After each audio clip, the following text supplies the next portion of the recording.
Bonjour! Alors, derrière une émotion négative ressentie, vit toujours un besoin frustré ou non rempli. L'émotion, on la ressent par un ressenti désagréable dans notre corps qu'on n'interprète pas toujours. Souvent, on se contente de refouler l'émotion dans un petit coin pour faire cesser cette sensation désagréable qui nous traverse. Seulement, c'est un peu comme si vous vous brûliez le bras et qu'au lieu d'interpréter le message de douleur en vite, j'ai besoin de protéger mon bras et de le retirer des flammes, vous coupiez le ressenti pour ne plus vivre cette sensation désagréable et que vous laissiez votre bras brûler. Les conséquences à moyen terme sont assez lourdes. Dans cette vidéo, nous allons voir que chaque émotion a un message qui doit être entendu, car il y a un besoin derrière. Et s'il est refoulé sans en tenir compte, les conséquences émotionnelles et psychiques peuvent être elles aussi lourdes dans le temps, surtout avec l'accumulation.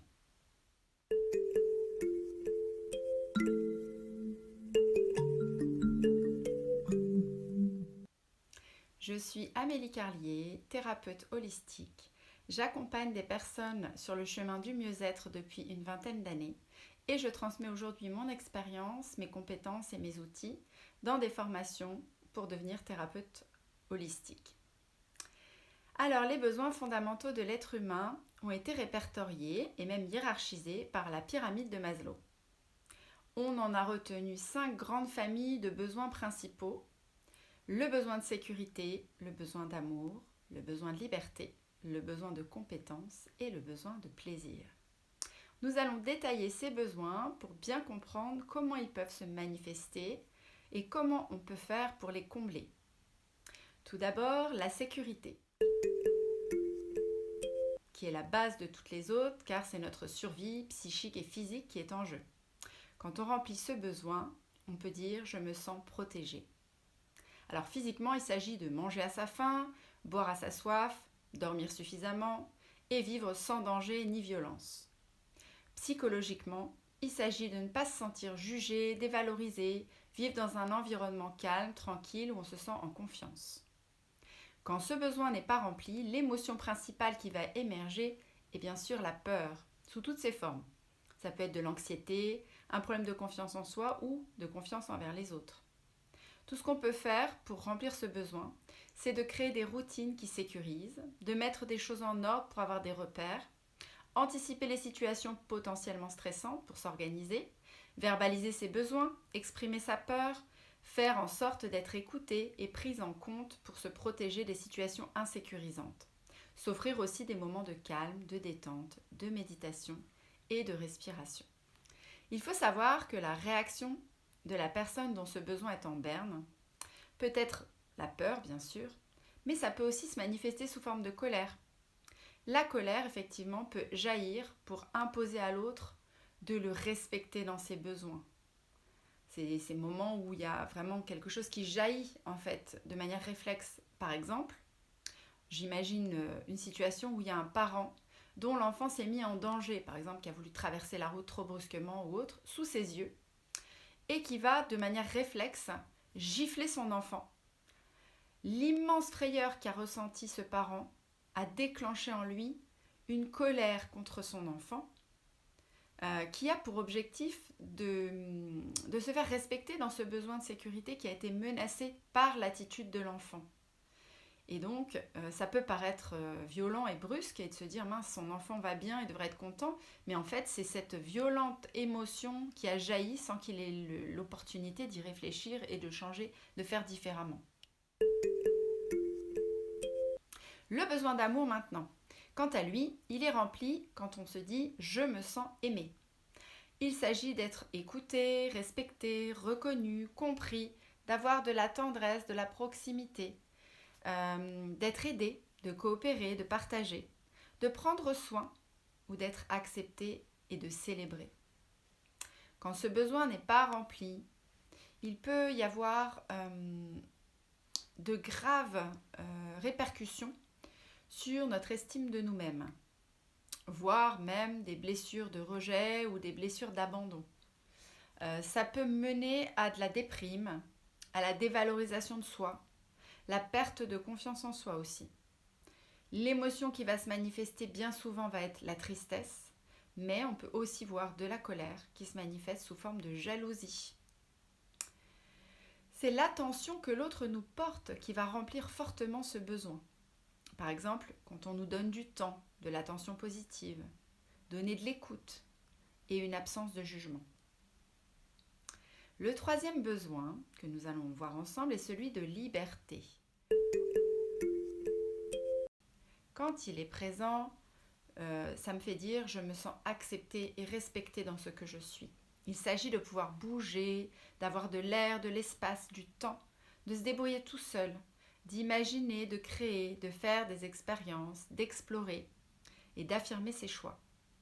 Quand ce besoin n'est pas rempli, on ressent de la frustration, on se sent victime, on est impuissant sur sa vie et on a des envies de vengeance.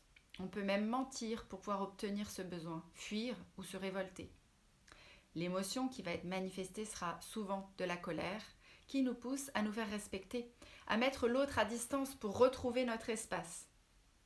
Ce qui va remplir ce besoin, c'est de pouvoir faire des choix, prendre des décisions seul, oser se responsabiliser, s'autodiscipliner, sentir qu'on peut dire non et oser le faire, avoir son libre arbitre, se sentir souverain de soi-même. Je donne un exemple. Si vous vivez avec une personne qui se sent insécurisée et qui a besoin de fusionner avec vous, ou de savoir où vous vous trouvez et ce que vous faites à tout moment, ça va venir rogner sur ce besoin de liberté et déclencher un besoin de fuite ou bien carrément de mentir à l'autre pour retrouver de l'espace. Le quatrième besoin qu'on va aborder est celui de se sentir compétent.